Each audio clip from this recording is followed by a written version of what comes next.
Now, before we go into the cases involving the local government code, let's go into some very basic concepts. Now, you have to understand the meaning of public corporations as distinguished from private corporations. Public corporations are those formed or organized for the government of a portion of the state which have for their purpose the general good and welfare or public welfare.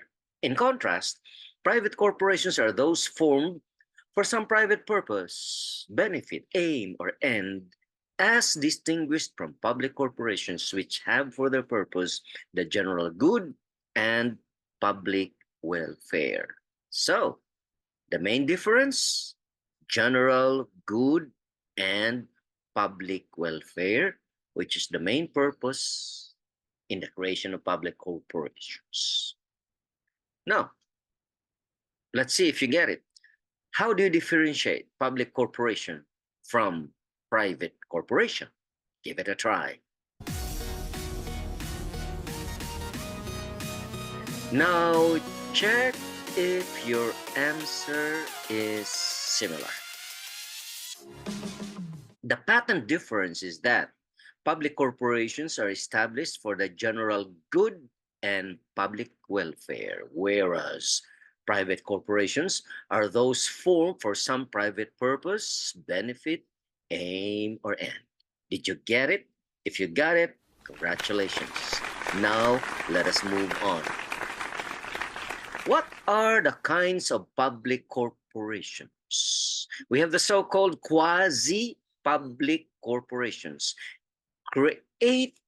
Quasi-public corporations are created for a narrow or limited purpose.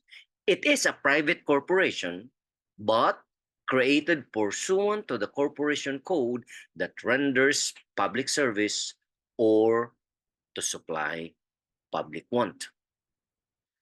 In contrast, the real public corporations, also called municipal corporations, body politic and corporate, constituted by the incorporation of the inhabitants for the purpose of local government.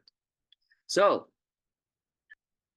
municipal corporations are real public corporations par excellence, whereas quasi-public corporations are called quasi-public because they're not really public, because in the first place, they are created. It is a public corporation in the first place. We have a public corporation, however, created for a narrow or limited purpose, which is to render public service or supply public want.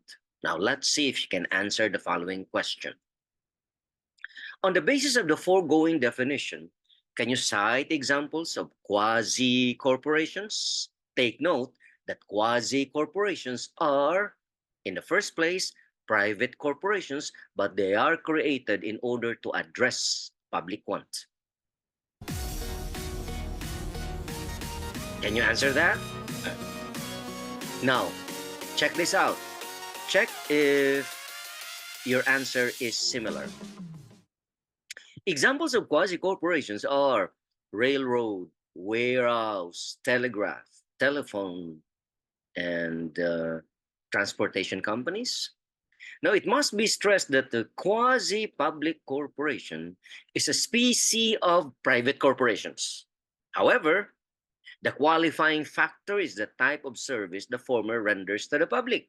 If it performs public service, then it becomes quasi-public corporation, although in their creation, they were created private.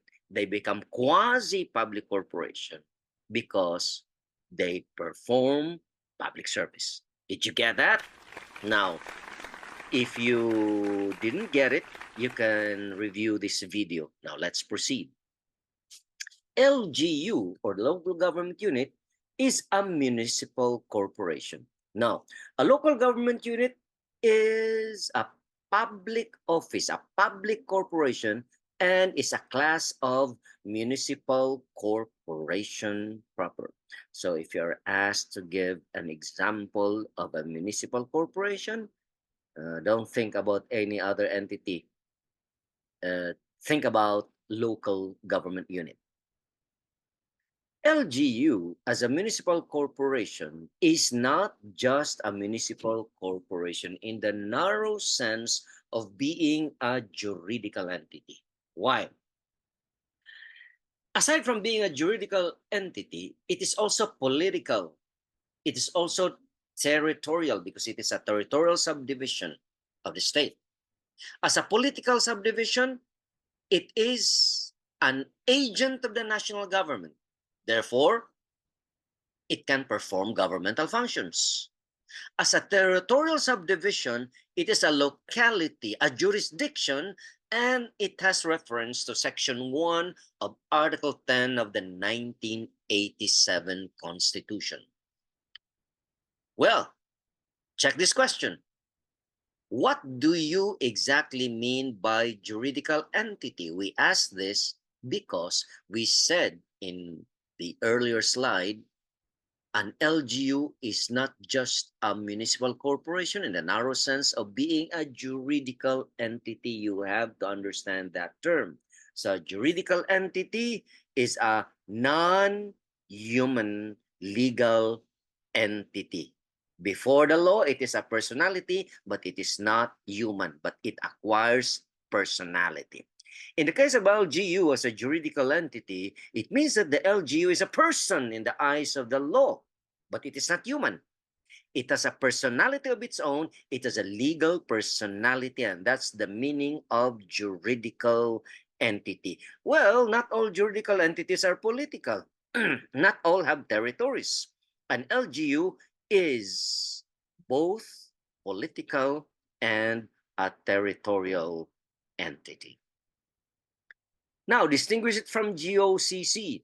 GOCCs are created for the narrow purpose of rendering public services supply public want. Public corporations are established for the government of a portion of a state. Can you distinguish GOCC from what we saw earlier, quasi-public corporation? Give it a try. All quasi-corporations are GOCCs. All GOCCs are quasi-corporations. You can interchange both terms. Now, GOCC refers to any agency organized as a stock or non-stock corporation vested with functions relating to public needs, whether governmental or proprietary in nature, and owned by the government directly or through its instrumentalities, either wholly or where applicable, as in the case of stock corporations, to the extent of at least 51% of its capital stock. This is what the Supreme Court said in Philippine Fisheries Development Authority versus CA GR number 169A36, July 31, 2007. Thus, for an entity to be considered as a GOCC, it must either be organized as a stock or non-stock corporation. Two requisites must concur before one can be classified as a stock corporation, namely that it has capital stock divided into shares. Next, it is authorized to distribute dividends and allotments of surplus and profits to its stockholders. If only one requisite is present, it cannot be properly classified as stock corporation. Municipal corporations exist in a dual capacity. Their powers are twofold in character. First, public, governmental, or political. Second, corporate, private, or proprietary. Let's go to the first character, public in character, which also means governmental or political. Governmental powers are those exercised by the corporation in administering the powers of the state, promoting the public welfare, and they include legislative, juridical, public, and political. In regard to its character as corporate or private or proprietary, municipal powers, on the other hand, are exercised for the special benefit and advantage of the community and include those which are ministerial, private, and corporate. Therefore, the purpose of LGU is twofold. Number one, agent of the state in the exercise of government and public powers. Number two, agent of the community and people in the exercise of proprietary or private powers. Can you cite examples of LGU services in the exercise of public, governmental, or political powers? Give it a try. Come on.